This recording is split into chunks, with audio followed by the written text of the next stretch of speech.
இந்த மிளகு விவசாயத்திலயும் வந்து நம்மளுக்கு என்ன உரங்கள் கொடுத்தா வந்து பாத்தீங்கன்னா மகசூல் அதிகமா கிடைக்கும் அப்படிங்கறத இந்த வீடியோல நம்ம பார்க்க போறோம். மிளகை பொறுத்த வரைக்குமே ஆர்கானிக்கா போறது நல்லது. ஆரம்பத்துல இருந்து நீங்க ஆர்கானிக்கா போயிட்டீங்கனாலே நல்லது. முடிஞ்ச வரைக்கும் ரசாயனத்தை தவிர்க்கிறது நல்லதுதான். ஆரம்ப காலகட்டத்துல செடி நடுறப்ப வந்து கண்டிப்பா ஹீலிக்கும் வேமையும் கையில் வச்சுக்கோங்க.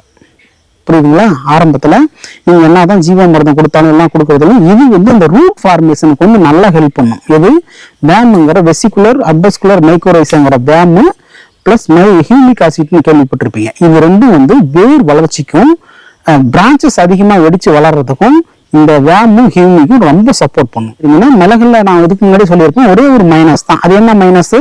வேரலுகள் வேர் பூஞ்சான் தாக்கும். அப்போ வந்து நீங்க என்ன பண்றீங்கன்னா கண்டிப்பா செடி நல்லா இருக்கு நல்லா இல்லை, ஆனா மாசம் ஒருக்க வந்து கண்டிப்பா இந்த ட்ரைகோடர்மா விரிடியும் இந்த சூடோமோனாஸையும் நீங்க கொடுத்துக்கிட்டே இருங்க. செடி நல்லாவே இருந்தாலும் சரி. இதே செடிகள் வளர்ந்துருச்சு, மகசூல் தர ஆரம்பிச்சிடுச்சு, அப்ப எந்த மாதிரி இதை நம்ம கொடுக்கலாம் அப்படின்னு கேட்டீங்கன்னா இதே மாதிரியே வந்து நீங்க ஆர்கானிக்கா வந்து எல்லாமே கொடுக்குறீங்க இல்லைங்களா?